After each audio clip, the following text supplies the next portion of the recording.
Hello everyone, welcome once again to Think Tank and thank you so much for joining me. Now, just a few hours ago, I stumbled on an interview that actually caught my attention and I said, no, I must share it with you guys.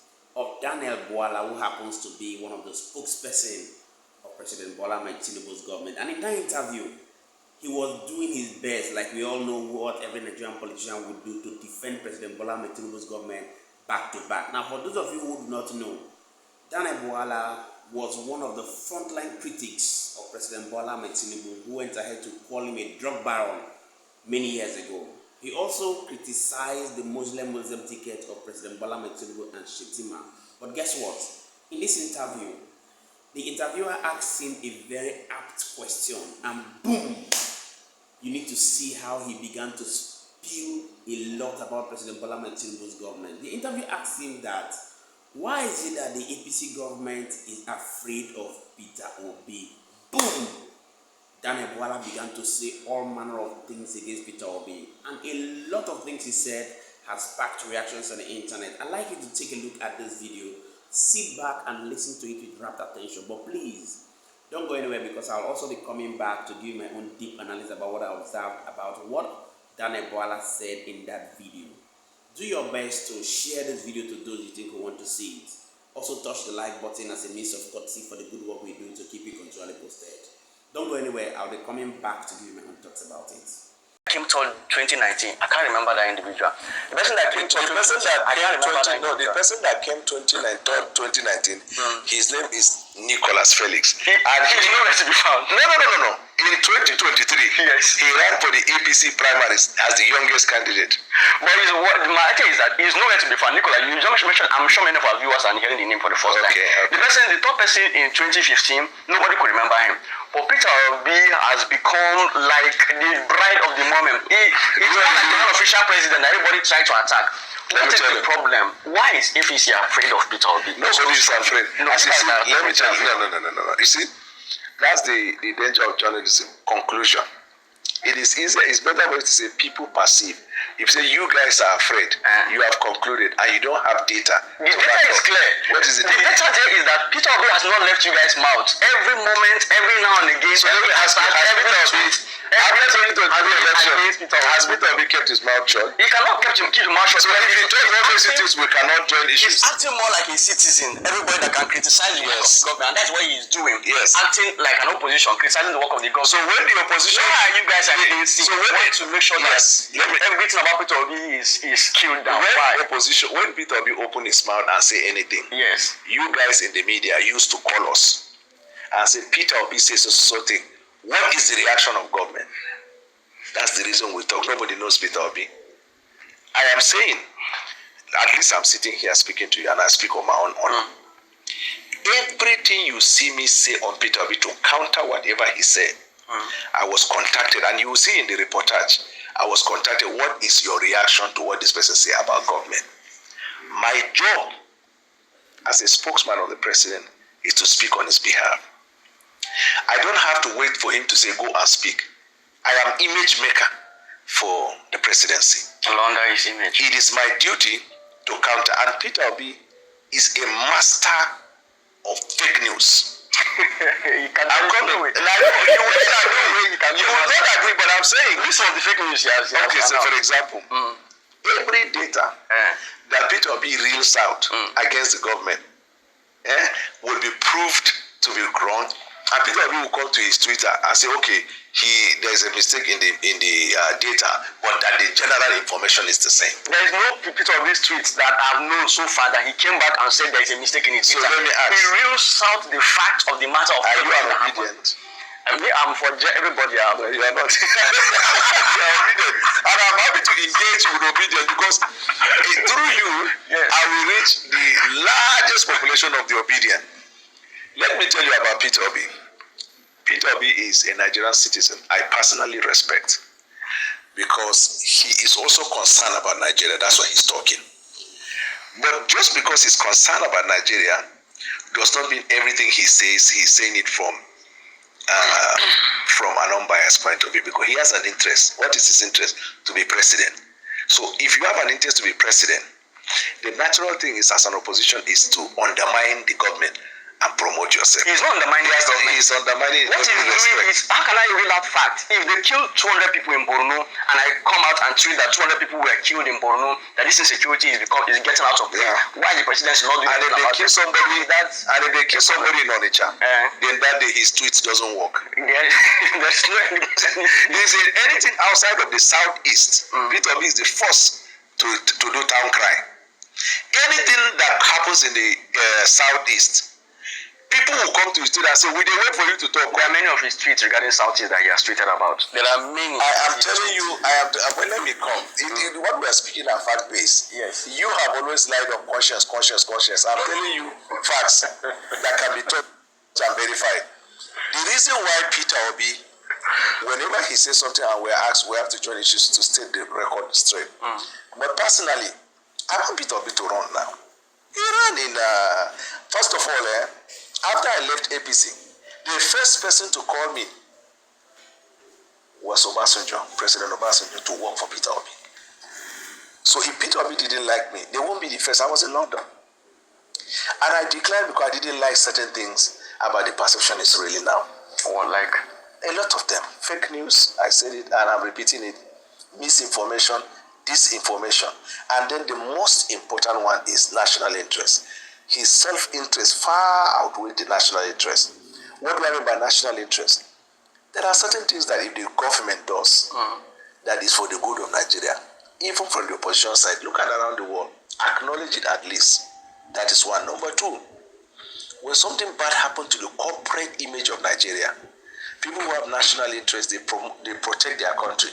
But in domestic policy, they criticize the government.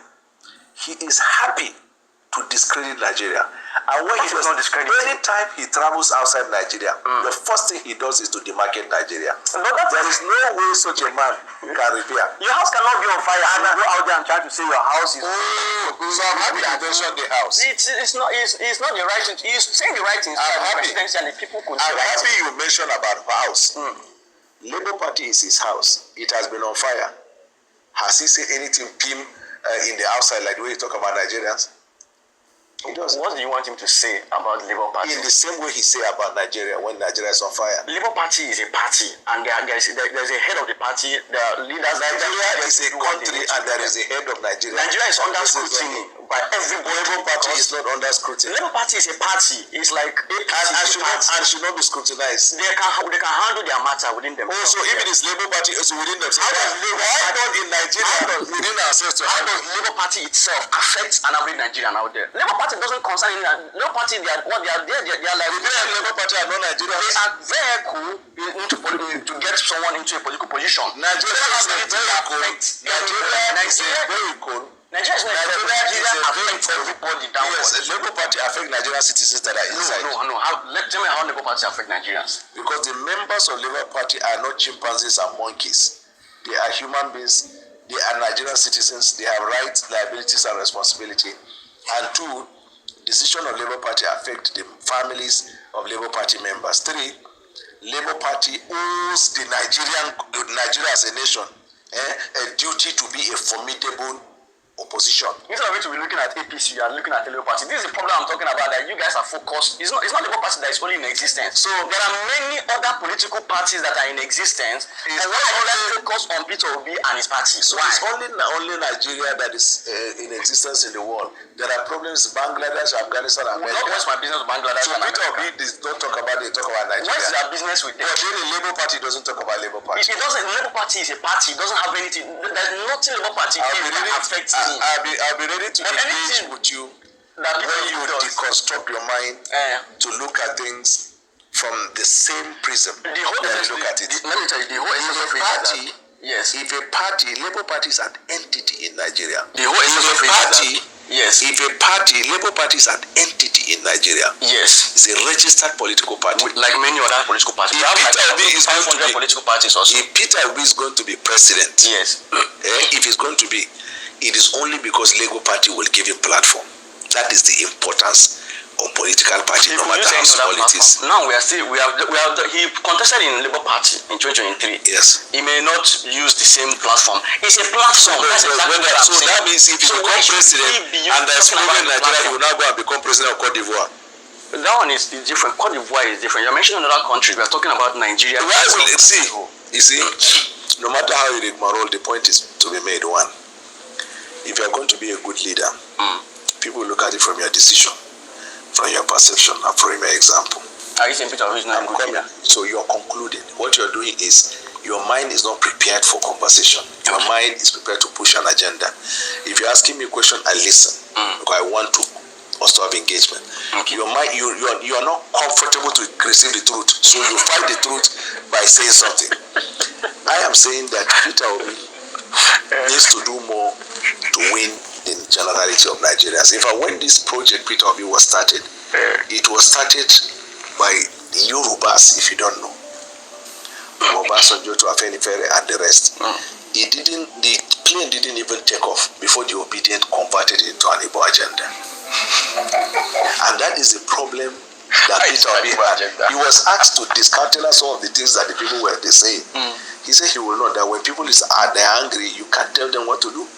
So if Peter Obi had managed that, Peter Obi would have today been the project of everybody who is against the government. No, I'm saying when it started, it was started by the Yorubas to show that they believe in true Nigeria. There are still Yorubas. At a time when the candidate vying for the president is also a Yoruba person, in actual Bola Tinubu, but they rally around Peter Obi because of a lot of factors.